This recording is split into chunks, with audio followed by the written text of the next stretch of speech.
it does.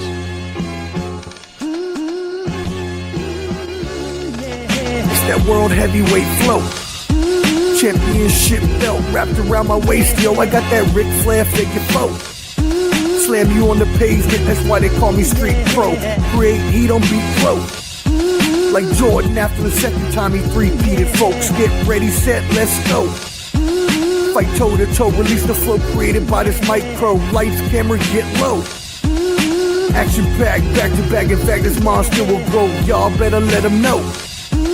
Man with the master plan, and you have no need to know. You came prepared, now get ready for the show. Introducing the Ballin' Bud 703 Boys Crew, Clubber D, Dirty Mojo, Shane Peach, and the Sports Professor. Welcome to Sunday Showdown. Yo, what up, friends? What? Oh, no, I was seeing how big the screen was on me. Oh, you're good. What up, friends? Welcome back. Another episode of Sunday Showdown. Yes, special edition time. We are coming to you on a Wednesday evening because the college football playoffs start tomorrow. NFL wildcard weekend is this weekend, and we want to make sure you get all of our news, predictions, and picks. We are missing one on the team right now, as you see. Hopefully, he will be joining us soon. Canteen, if you're out there and want to jump into, you're always welcome. That being said, I am here with Clubber D, the Combat G, and Dirty Mojo. You can find Clubber D at Clubber D. You can find Dirty Mojo at Dirty Mojo on Instagram. Clubber D's YouTube and TikTok are also at that QR code up at the top. Very handy up there. You can go up there and get all of Ball and Buds' social media. Make sure you subscribe on YouTube, most importantly, at Ball and Buds, BALLANDBUDS. And everybody watching now, please hit that like button. Whether watching now or on the replay, it helps us out in the algorithm to get out to new people who do not know about us. So thank you very much for tuning in. How are we doing today, brothers? Doing well. Doing swell. I'm excited to see if they got that new Stranger Things episode coming out that everybody's been talking about. It's not happening, guys. Yeah, I was psyched about that. I was like, man, they better come out with that, please. But that ninth episode. It's probably not gonna happen. If it does happen, I will watch and do a backflip. Yeah, me too. All right, yeah, Stranger Things. I'm gonna have to catch up on that myself. Huh?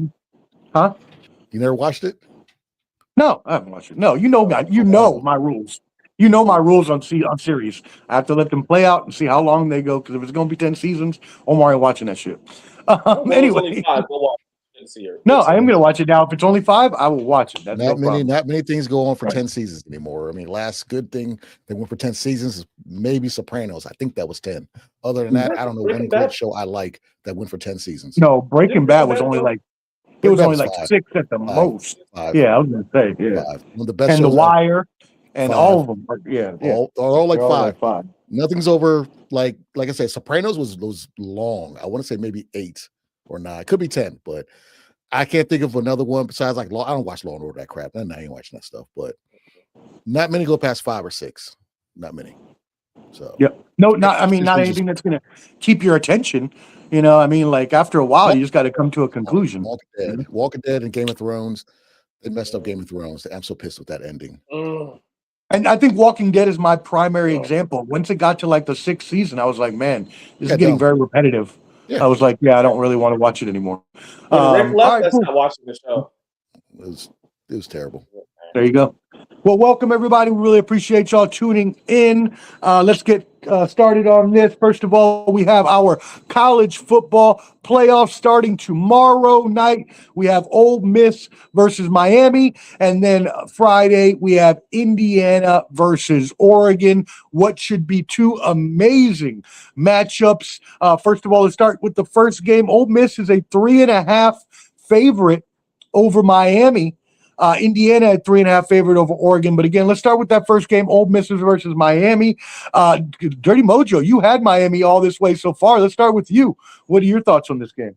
Yeah, Miami with the 2 upsets. You know, one against Texas A&M in Texas A&M at Texas A&M, and then another against Ohio State, where they just masterfully destroyed that offense. That Ohio State's offense couldn't do anything You got also, you have Trinidad Chambliss with this whole thing going on with him trying to come back for another year, but a lot of players are deciding to actually stay with Ole Miss, which is a good thing for them. They went out there and beat up on a cupcake, and then had a very, very hard fought game against the Georgia Bulldogs last week. For me, I still believe in experience, and I believe that that Miami-led team with Carson Beck as the quarterback, and that defense is so vaunted. It's ridiculous how well they get after the quarterback. That was a big thing that Georgia was having trouble with this season. Was a lot of young guys. They lost two of their top pass rushers last year, and Mikael Williams and Jalen Walker, where they didn't really have a lot of pass rush to get after Trinidad Chambliss. I think Miami's going to do that. I think Miami's defense is extremely powerful. It's one of those things we talked about the last week or two, is that as long as Carson Beck can control the game, have a subpar regular type game, 200 yards, a touchdown, really no interceptions, I think Miami will pull this one off, and the story with the Ole Miss will end.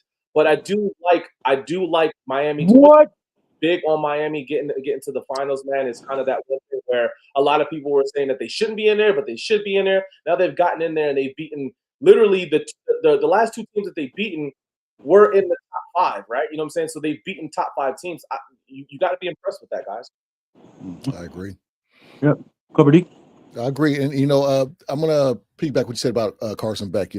He's had these up and down games all year to where you're like, okay, why was he getting paid so much for Georgia? Why did he get the Lamborghini years and all that stuff last year? And then now you look at him in the playoffs, he's doing what they need him to do to win. He's the ultimate game manager / changer by not turning the ball over, doing things silly. Miami's defense is top notch. People rag on the ACC about how weak that division is and whatnot, but look, we have an ACC person there, a team there that knocked off, a top 5 SEC team and a top 5 Big Ten or whatever team. So it's tough because Miami's defense is so good, and Tony was contained a little bit last game. He's going to go off. Okay, he's due for a big game. That's tough because I love the story with Ole Miss, because Ole Miss, Lane Kiffin hightails it up out of there. They flick him off at the airport. He's taking isn't he taking Charlie Weiss Jr. or is he going to? I think he might be. Yeah. Yeah. So it's like the head coach staff is going to leave. So the Ole Miss fans are like, hey, we're finally getting over the hump. We're making some noise in the college playoff, and this is a game for us to beat Big Bad Miami, who has that lore of the Miami of the 90s and the 80s and early 2000s. So it's part of me, I hate Miami because I'm a Virginia Tech fan. But I'm going to go with the Hurricanes on this one. I think Miami's going to get it.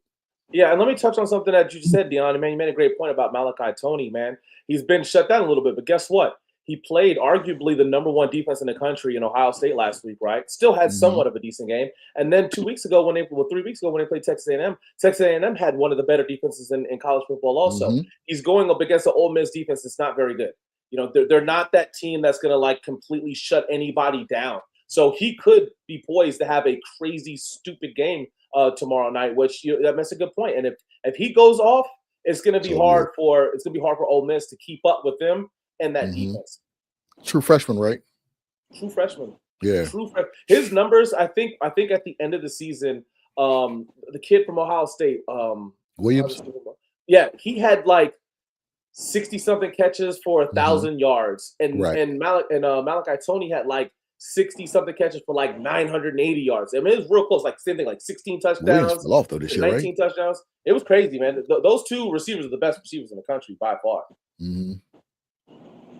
Yeah, and as we said, Ole Miss is a 3.5-point favorite. The over/under here is 52.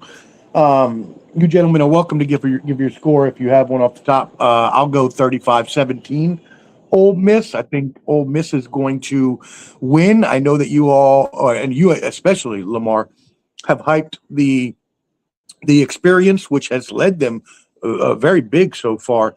But I kind of side with what Clubber D says in the fact that I think this Ole Miss team, is motivated to show Lane Kiffin what he's missing out on to win that title that Lane Kiffin said, oh, I need to go to LSU because I can't win a title at Ole Miss. How serendipitous would that be for Ole Miss to then go out and win the national championship where he said he couldn't win.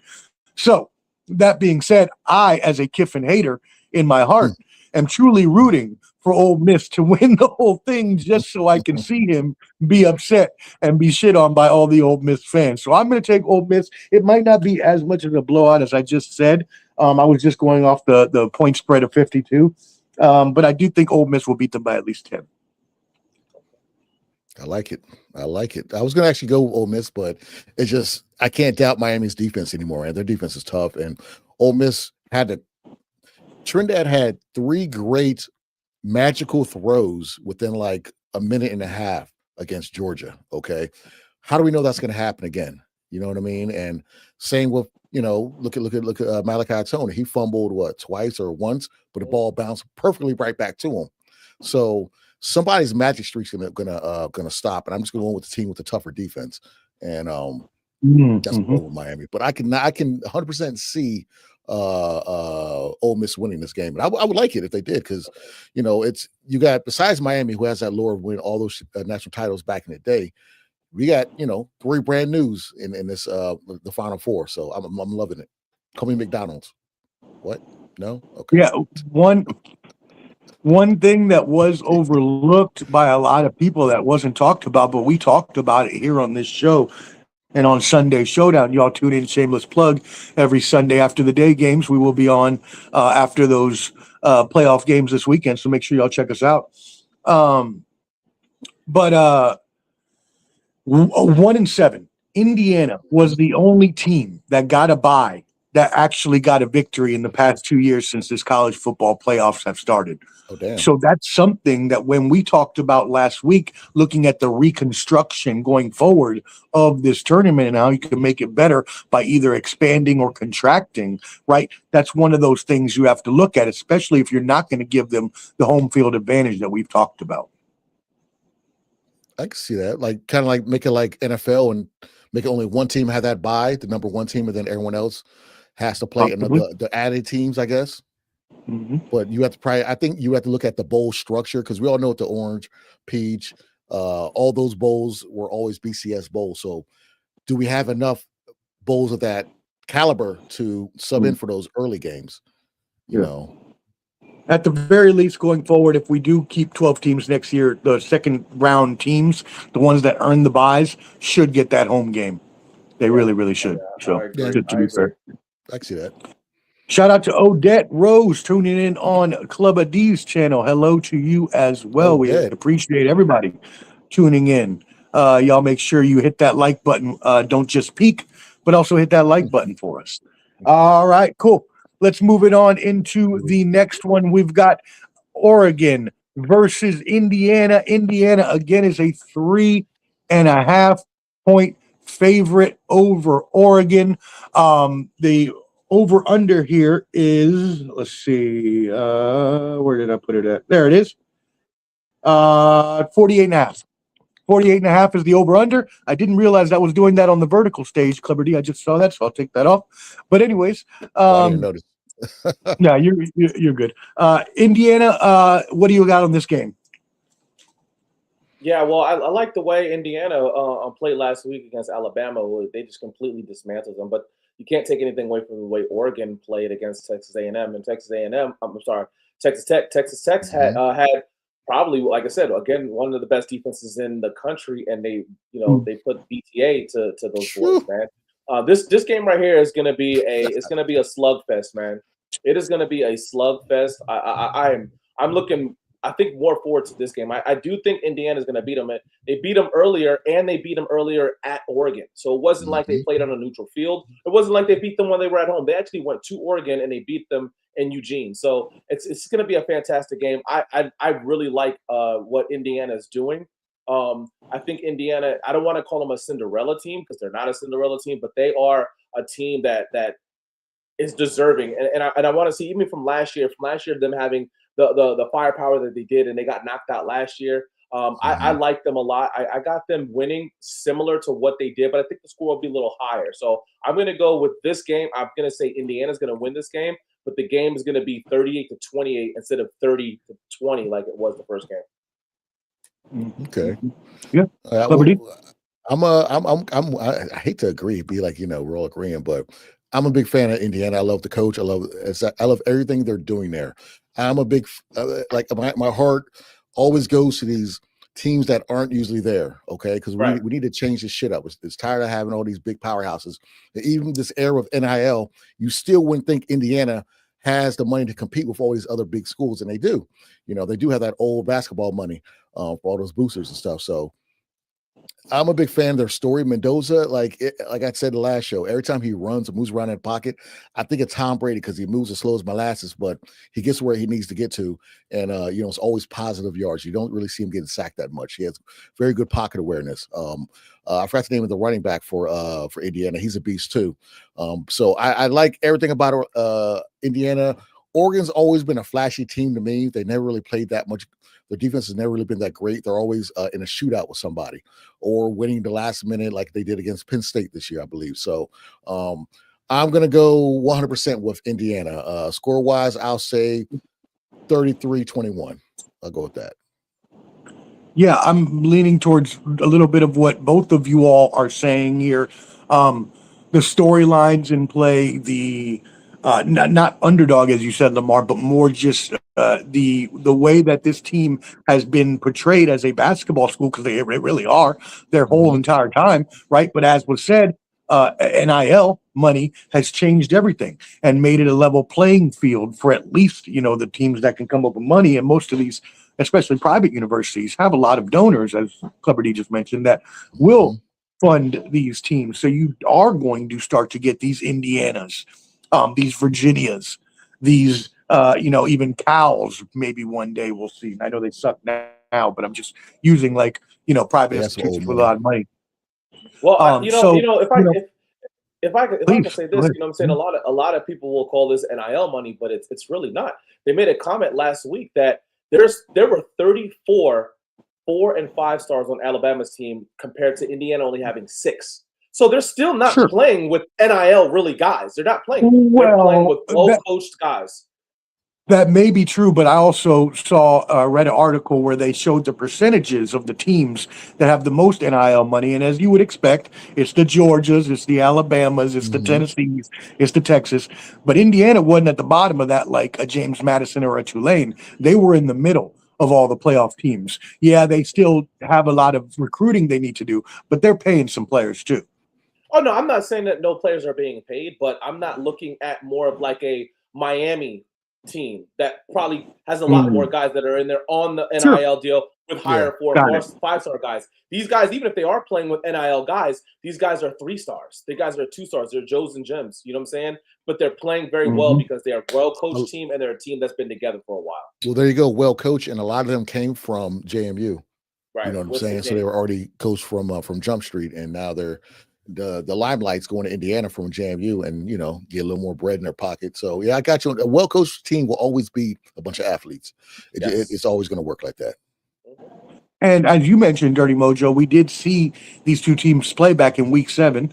As you mentioned, Indiana did win that game, 30-20. You're saying it's going to be a little higher scoring. I think it's going to be around the same type of game. I do believe, obviously, Mendoza has a better appearance this time around. He had a 48.5 passing grade the first time. They blitzed him. Oregon did 41% of the plays, which is a tremendous amount of time. But usually, Fernando Mendoza is second best under pressure in the FBS per passing grade.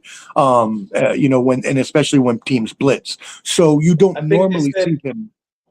I think they said Alabama last week blitzed them on, like you said, 47% of the time, right? And I think they said he was 8 for 10 for 170 something yards and 3 touchdowns. Yeah.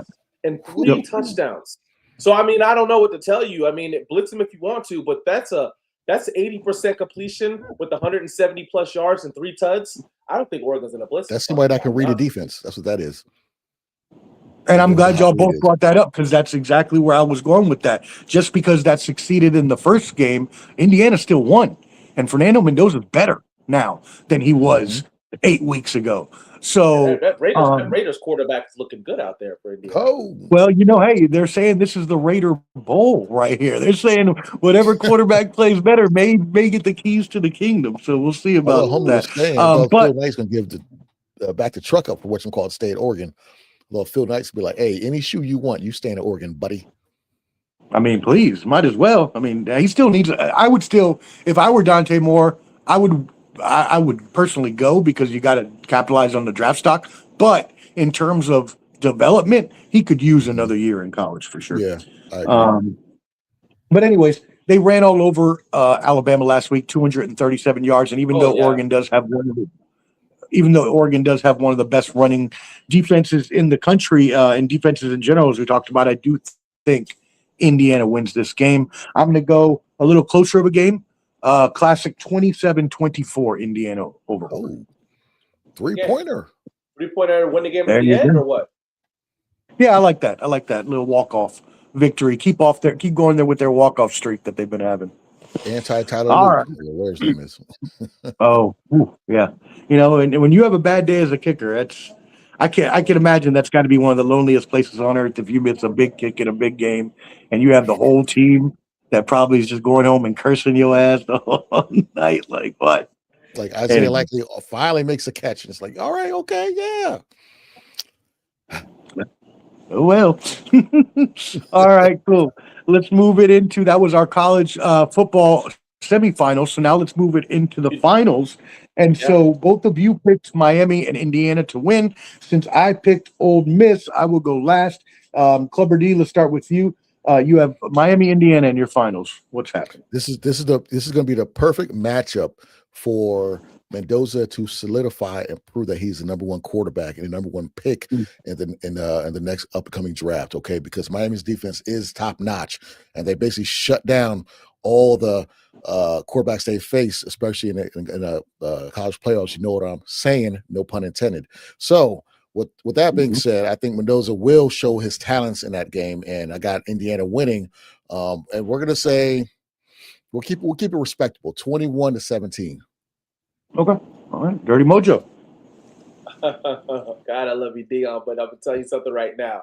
The story of the day will be Carson Beck, who was injured last year in the Texas game. You're going the whole way? Listen to me, oh man. my God! Injured last year with injured arm Texas. The turmoil, I guess. I think he left Georgia not on a bad status, but on a what's called status, right? Right. So he's coming back. What I'm saying? Listen. Hey, man. Hey, I mean, we can talk about it. Like they beat an Ohio State team, and what was that score between Ohio State and Indiana? Wasn't it like 13-10 or 13-9, something like that? Low scoring game. Yeah. I mean, Miami could come out and do this again too, and I believe it. You know what I'm saying? I've said it earlier in the show. I just, I look at the experience of it, and I don't want to take anything away from Indiana. I think Indiana is playing fantastic. I think their team is fantastic. That defense for Miami, though, we're going to go back to it over and over again. That defense for Miami is the truth. It's special. The real deal. It's one of those things too.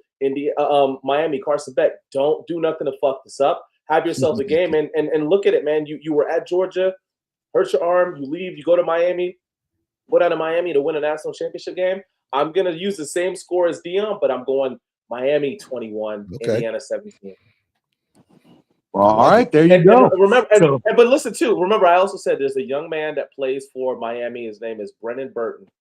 You're a fan. Great, fantastic young man, God-fearing young man. I think he wears number 40. If you guys get the chance to, you see, you know what I'm saying?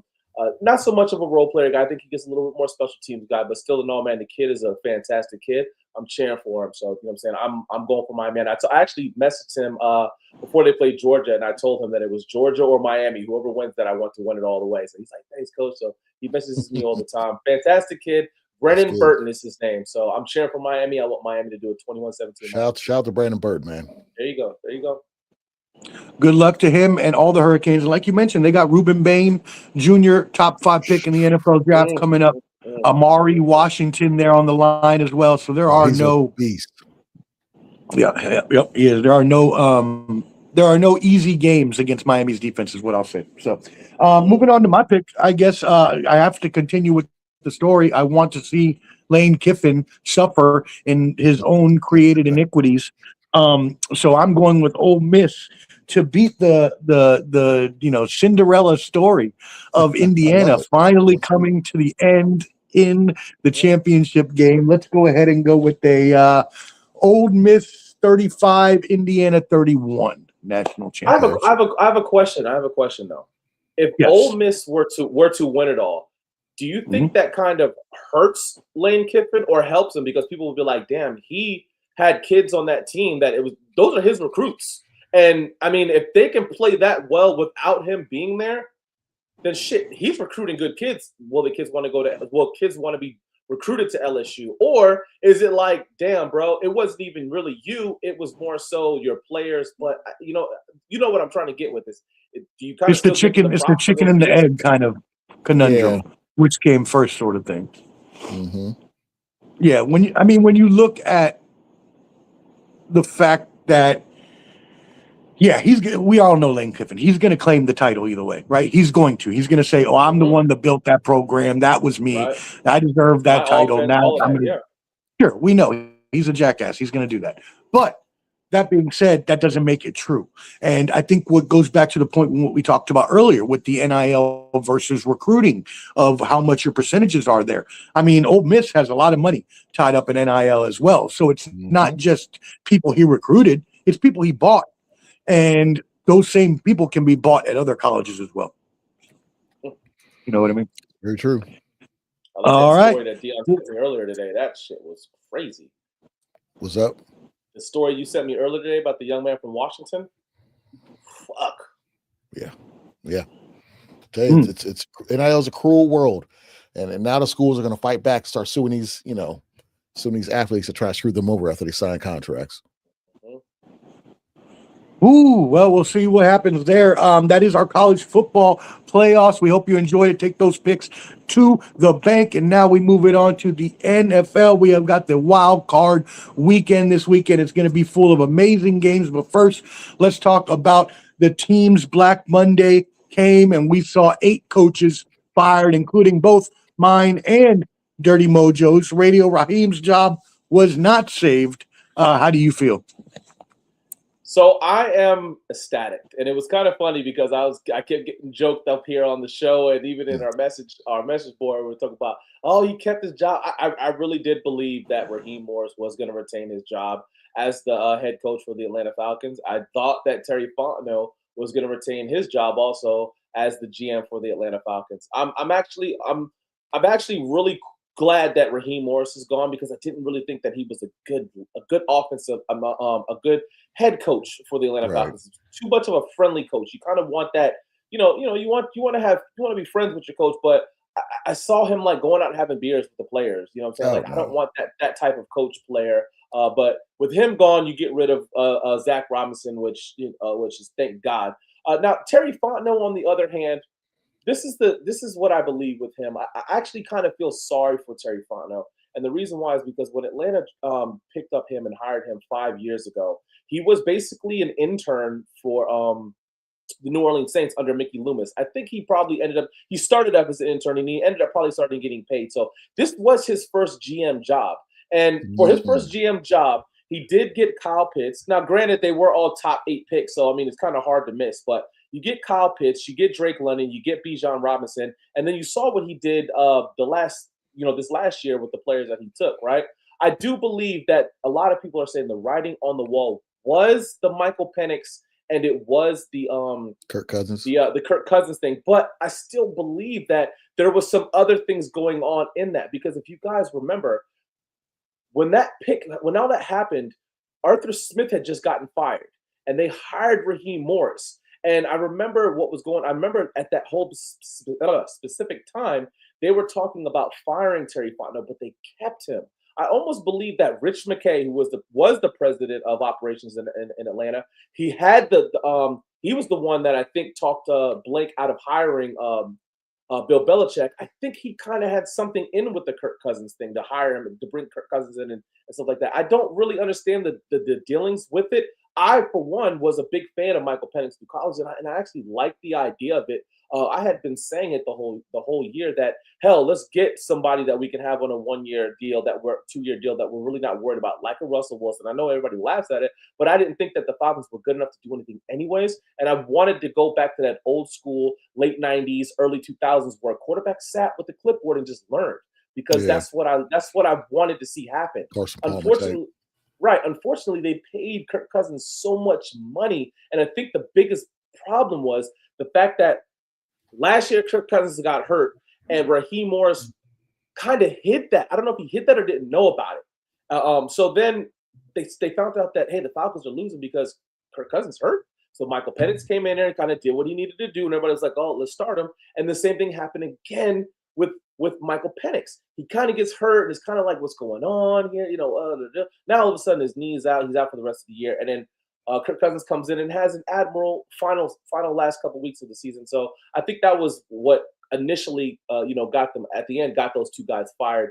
I'm excited to see what the future brings for us. I am as I said it on the board, guys. Harbaugh. If Harbaugh comes into Atlanta, I think that would be fantastic for us. There's a lot of guys going out there. I mean, it's too much to talk about what guys is going to be here or not. But I did see something pop up on my feed saying that the Falcons are looking probably to retain Ulbrich, which I would really like because I think he did fantastic with that defense.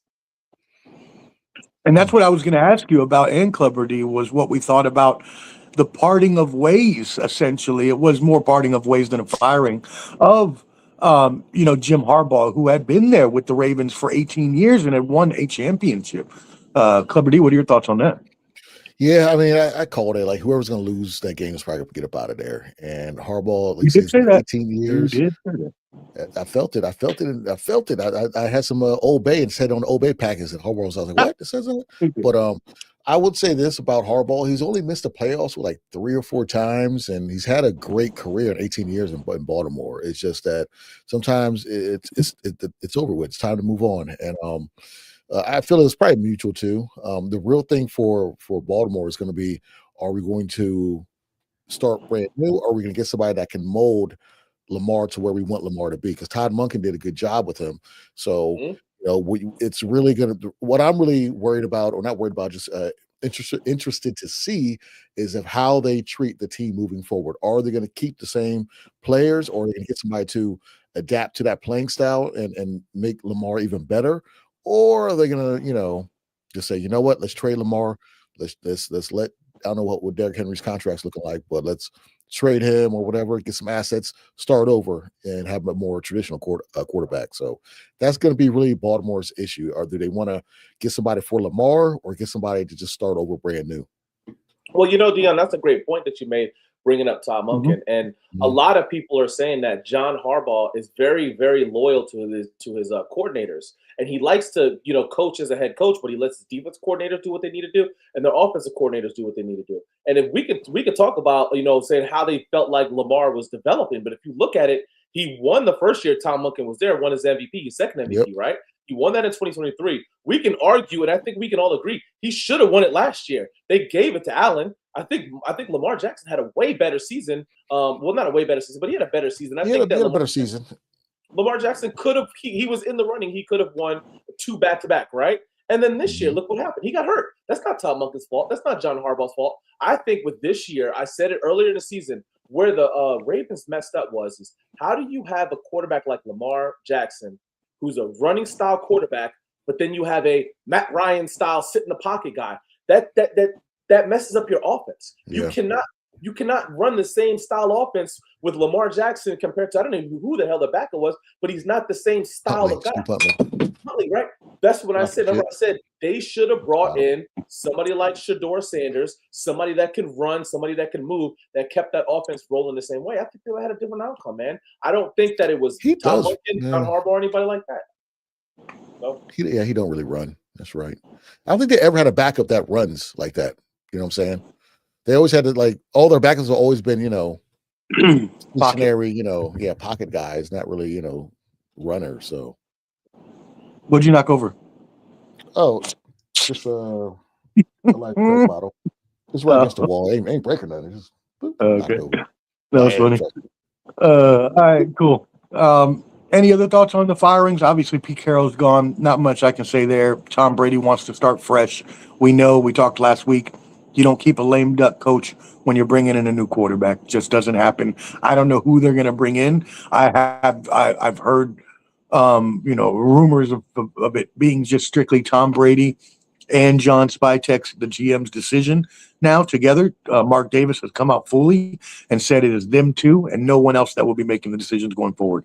So we'll see what happens. I think there is a rumor that LaFleur with the Green Bay Packers is a lot of talk about if he loses that he might get fired too and let go. And LaFleur is doing a great job in Green Bay. I don't know. I would think that'd be. I mean, you guys have heard that, right? You guys have seen anything like that? And to me, I mean, that would be a fantastic pick for the Raiders if you were. You get LaFleur in there. LaFleur is an amazing guy. He was a quarterbacks coach with Atlanta when Kyle Shanahan was there. And after Shanahan left, and the next season, he kind of moved on and did what he needed to do.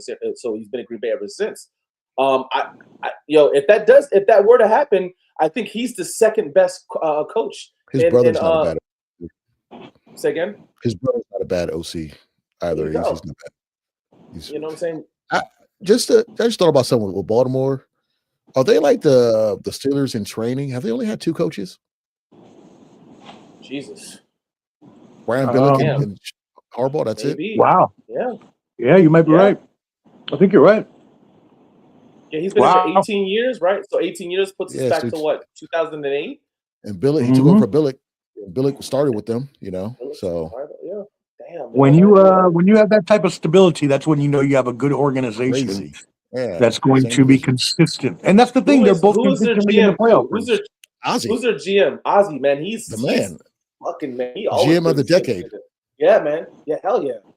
God, yeah. Multiple decades. Let's say GM in the late 90s when he got Ray Lewis and Jonathan Ogden in the first draft ever. God. Yeah. Think of all he's been there since then. Yeah, that's crazy. He has been consistent drafter, like amazing drafting. All right, cool. Well, let's move it into the NFL games. We have a full weekend, y'all. We got the college on Thursday and Friday. Then we got 2 NFL games on Saturday, 3 on Sunday, and 1 to finish the weekend off on Monday night. Let's start with these Saturday games. The Los Angeles Rams, a little bit of a stumble there at the end of the season, sees them going into Carolina. What a crazy turn of events. Lamar, you talked about this with your Falcons being involved and all of that. The over-under is 46.5. And the Los Angeles Rams are a 10.5 point road favorite. When you're a favorite at 10.5 on the road, you know you are the much more favorite team because that's actually like 2 touchdowns. Dirty Mojo, what are your thoughts? What you got? What's your score? It's crazy when you hear you're a 10.5 point favorite on the road because the way that the algorithm and stuff goes is they give 2 points or is it 1 point already to the home team. So that means they're 11 or 12.5 point favorite in actuality. They give 2 points to the home team already. Yep, for the home field advantage. There you go. It's crazy. So, you know what? We've talked about Carolina and the way Carolina plays at home, and Carolina does play very well at home. Unfortunately for them, the Rams, I still think the Rams, I think, are the best team in the NFL.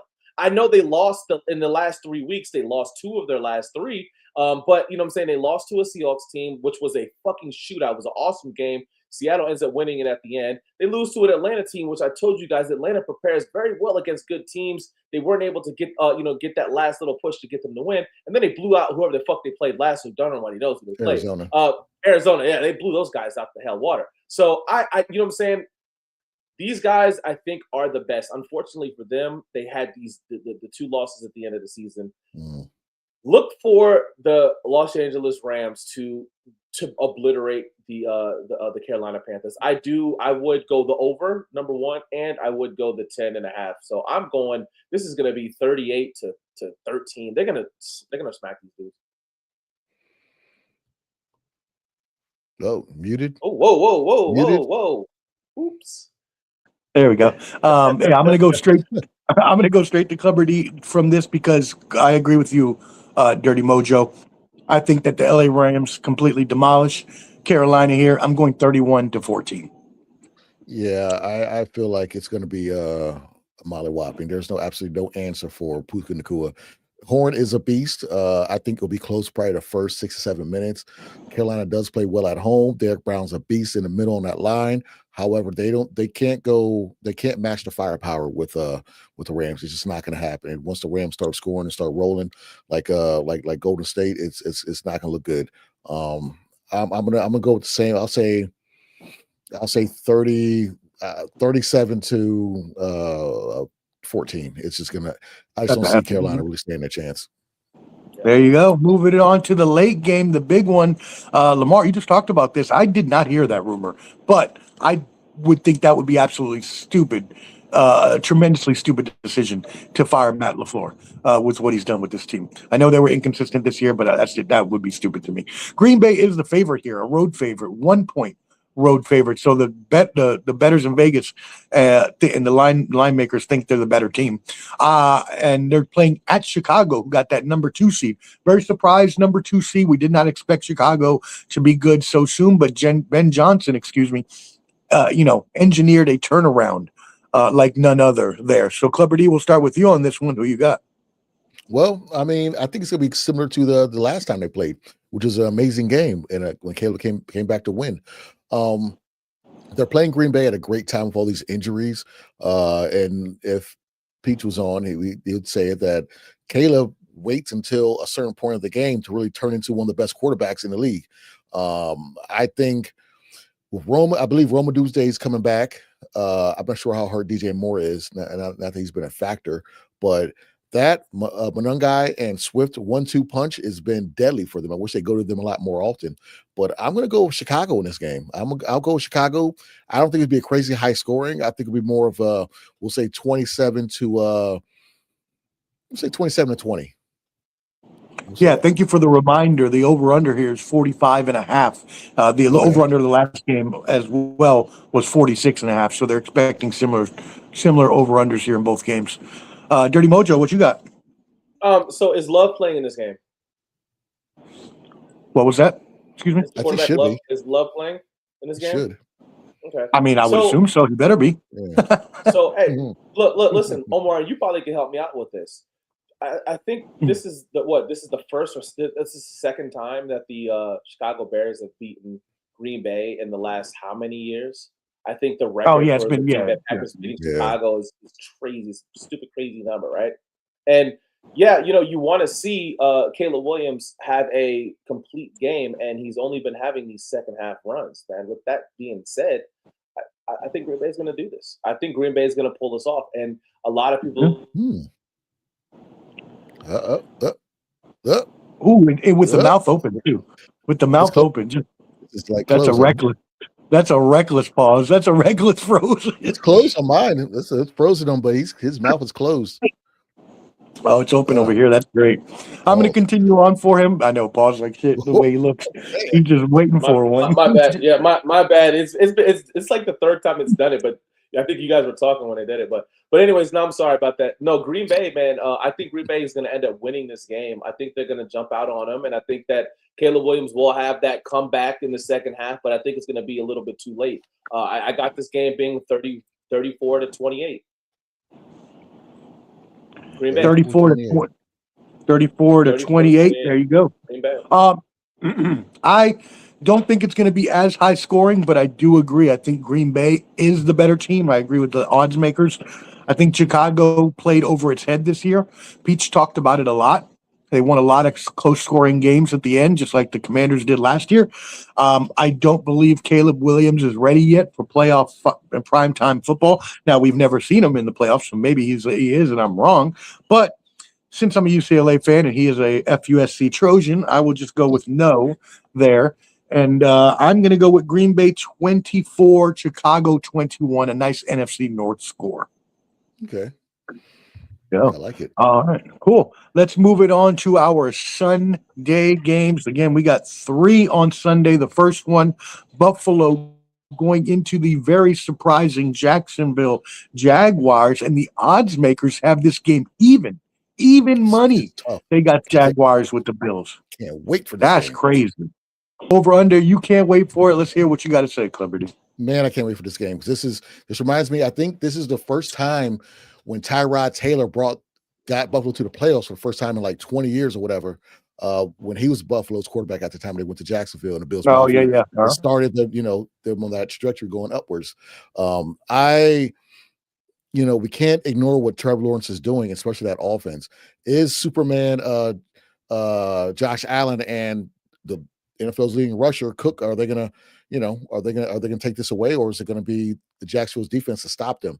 I honestly feel that Jacksonville, they are, I'm not going to call them the Indiana of the NFL, but they are the team that you don't expect to be there and expect them to have this record.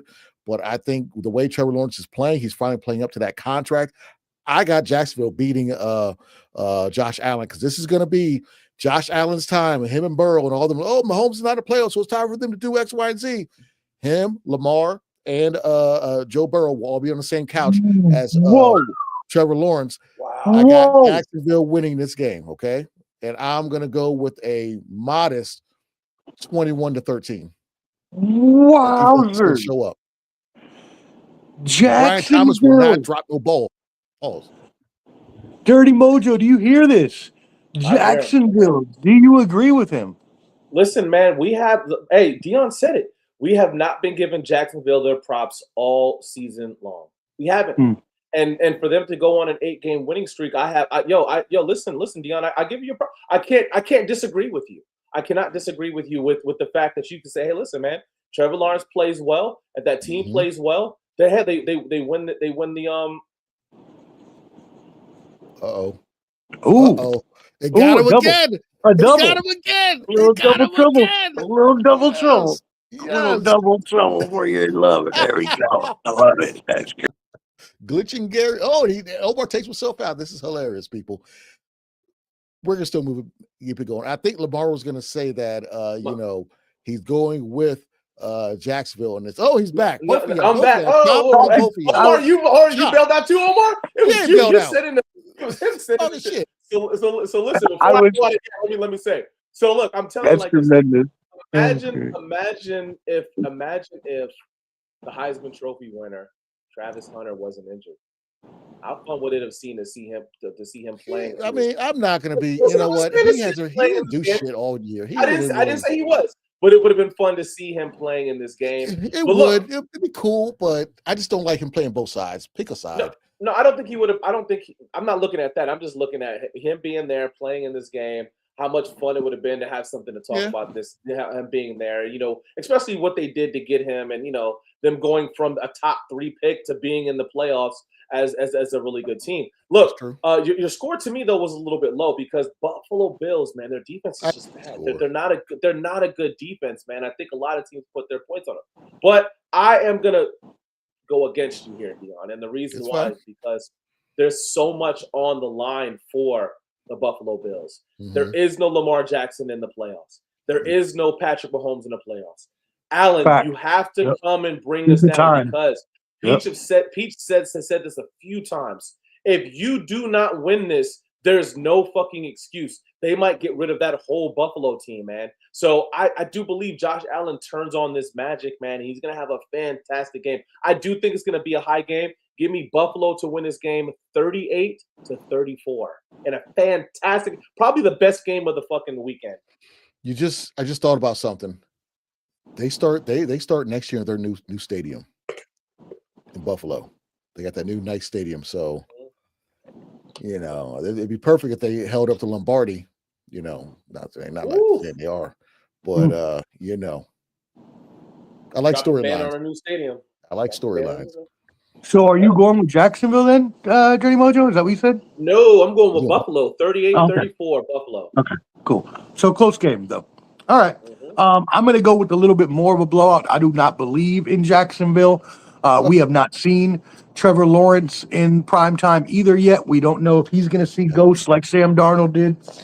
So, he could turn into pumpkin mode. We never know.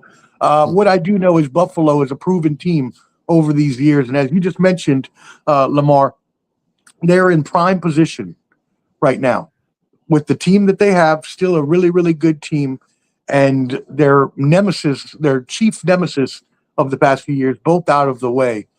A lot of teams in that conference, young upstarts, the Broncos, Otherwise, as we've talked about, Texans, Buffalo needs this.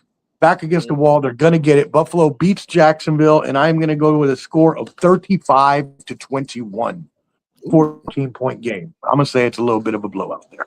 I like it. All right. Awesome. Clubber D, we're coming to you on this one again because it is your team, San Francisco, going into I know he was kind of upset to end the season. Going into Philadelphia. Philadelphia is the 4.5-point favorite, and the over-under here is 44.5. Clubber D, who you got? Let me tell you something. We're down to our scraps at linebacker. Our starting two linebackers will be people that didn't go to training camp or finished, or even just wasn't on the roster when the season started or halfway through the season. Literally, one person came in about a month ago, if that, and we just signed somebody yesterday. Okay, we are down to the nubs when it comes to linebacker. Trent Williams probably will not play. We have a terrible defensive line. It gives the quarterback all time of the day.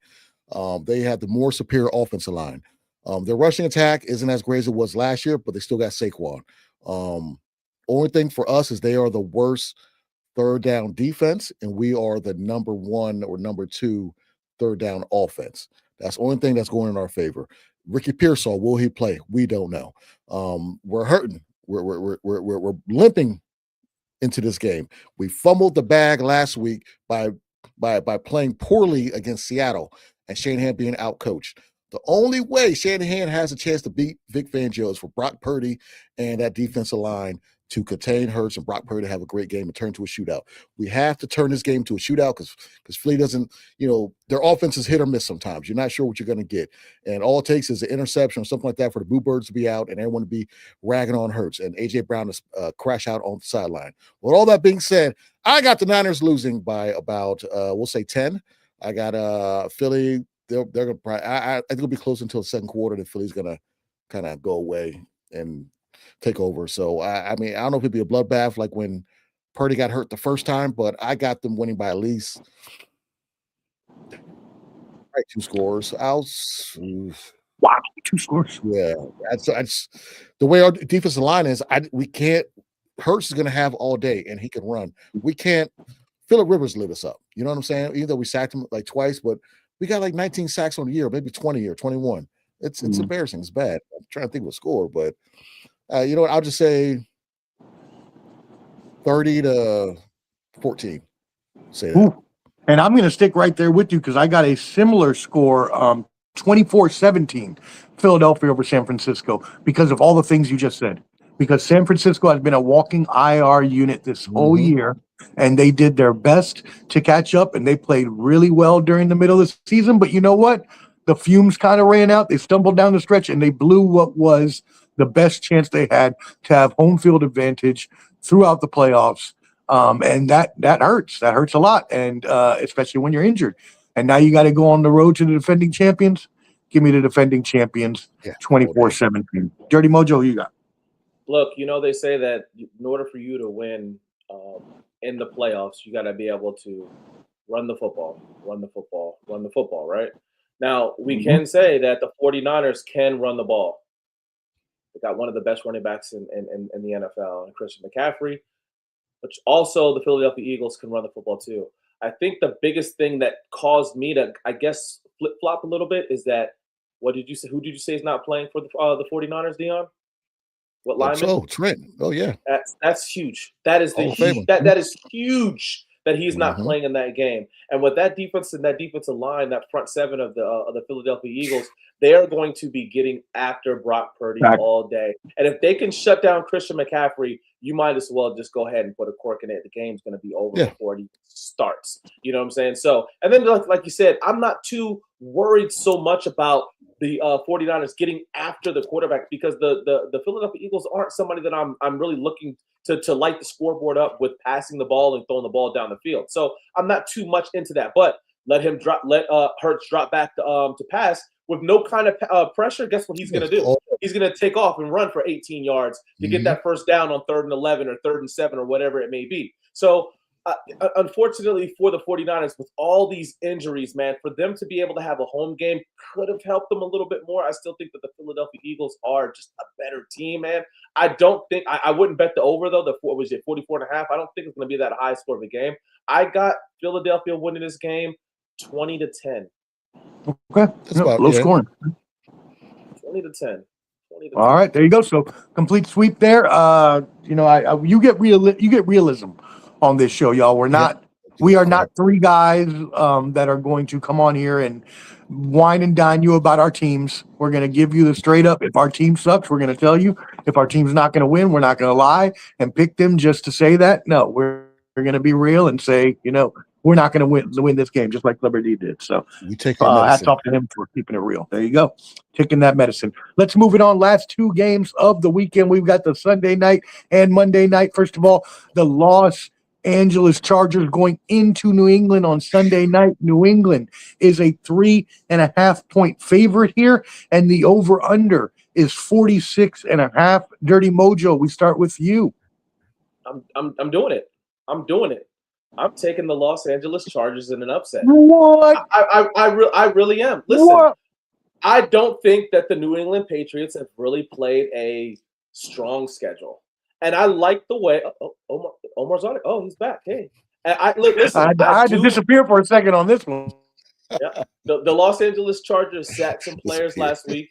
The Los Angeles Chargers did sit players last week. And a lot of times we always say that, hey, look, man, this is something that's kind of like bad for you. You sit your players, they kind of come back. How are they going to come out rusty? Philly did it like that. Philly did it.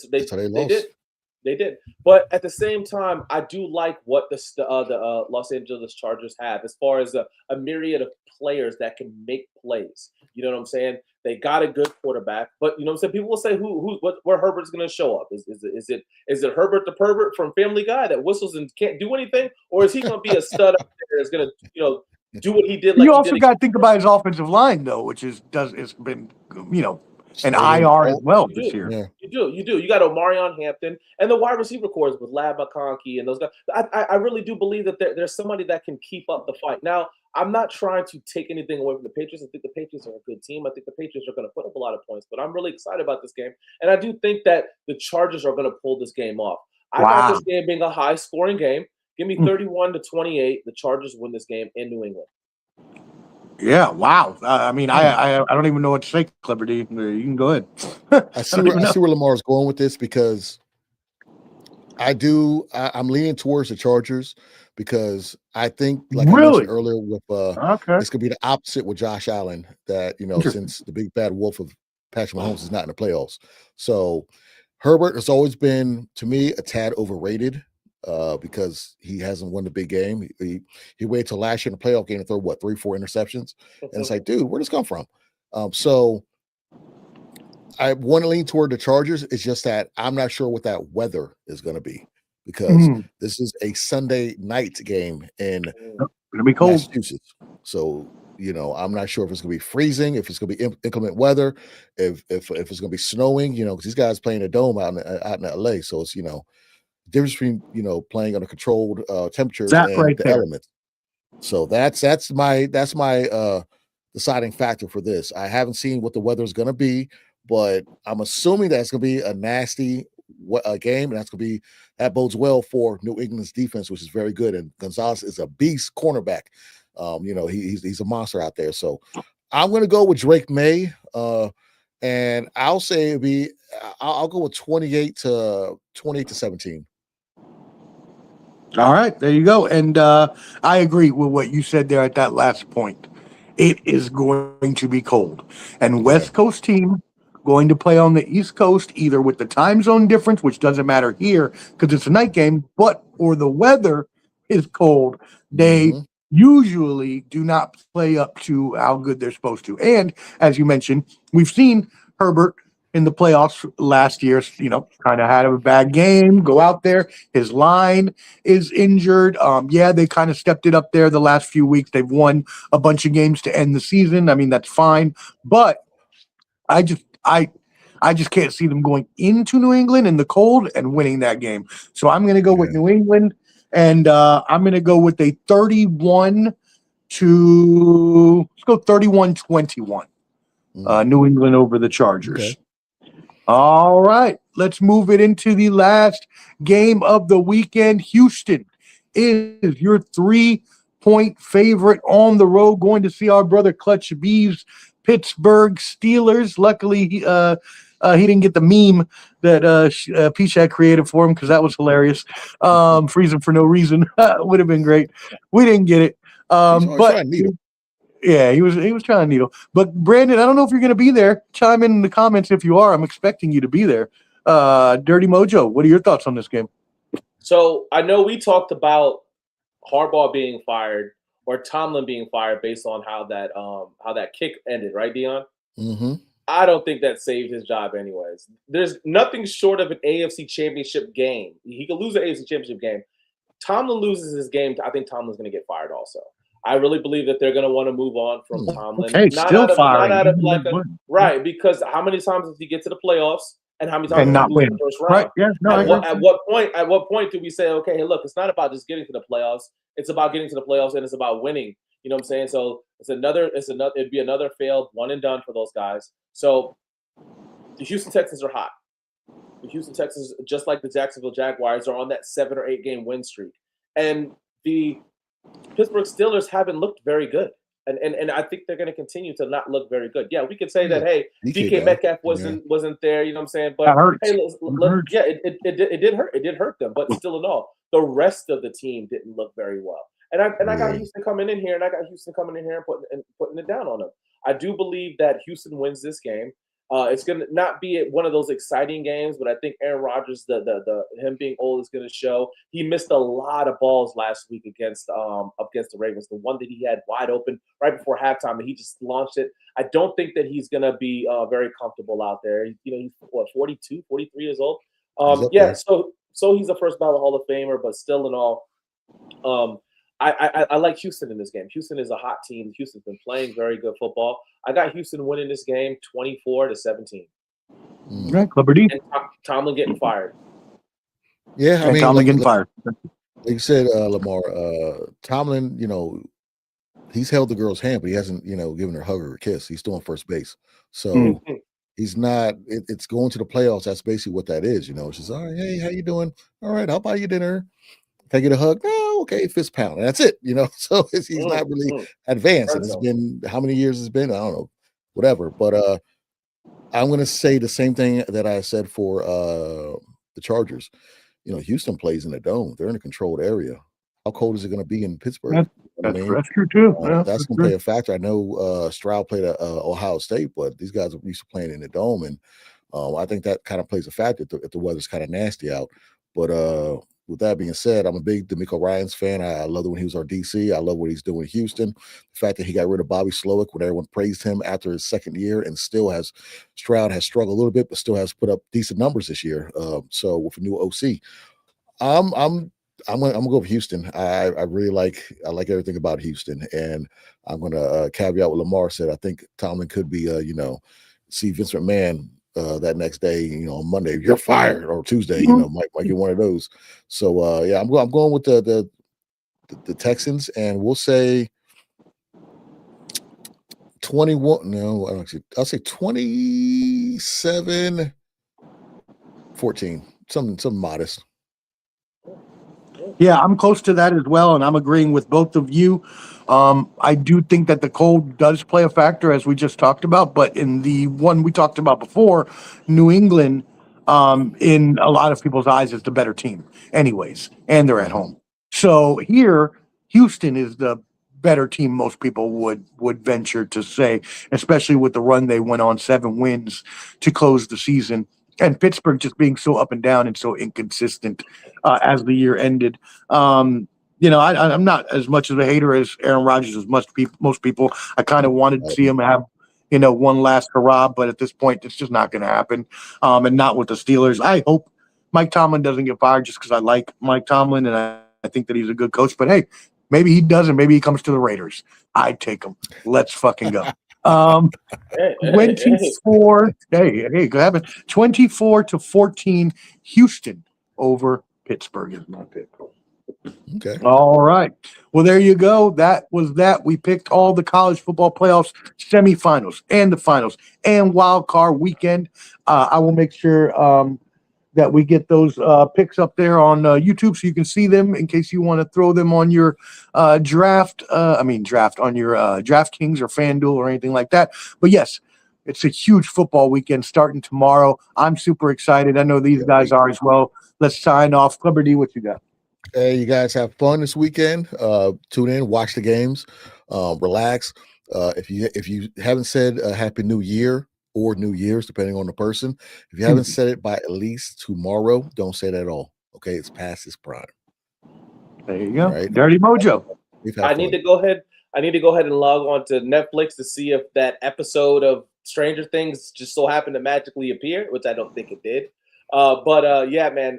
I'm hoping for a good week of football, man. And you know the wild card round has been for the last I don't know how many years. Awesome. Been an amazing round every year. You're like, holy shit, man! I'm looking forward to that. But I'm also looking forward to the semifinals of college football to be good, fun. You know what I'm saying? It's something that everybody can look at. I am glad that there are new teams in it that have the ability and the opportunity to win a national championship for their schools. Mm-hmm. So, yeah, man, get out there, watch some football, man. Really sit down, man. Make yourself some popcorn, some wings, something like that. If you go out or whatever, if you're at home, have some buddies come over, drink some beers, man. Watch some really good football this week. It's going to be fun. When are we getting back on? Are we going to get back on Saturday or are we going to get back on Sunday? What are we doing? I can't Saturday because I'm traveling, so I can only do Sunday. If y'all want to, I can set up a stream for y'all. We do Sunday, that's fine. Yeah, do it from the plane. Yeah, okay, whatever. Sunday will be Catch Us Sunday Showdown. It'll be after those games. I don't know the exact time because the playoffs are staggered a little bit. I think that last game probably ends around 7 or 8 or something. But anyways, make sure you subscribe to Ball and Buds and you don't have to worry because you'll get the notification at Ball and Buds, BALLANDBUDS on YouTube. Hit that notification bell so you do get reminders when we do go live. Hit that like button whether watching now or on the replay and that handy QR code at the top. We'll take you to all of our socials. Subscribe to YouTube, follow on Instagram. Clubber D is up there as well. And Dirty Mojo is on Instagram. Our brother Peach was not able to make it, but I'll give him a shout out as well. He's on X at PeachOmania. That being said, enjoy football this weekend, y'all, and we will see you on Sunday. Holla. 5,000.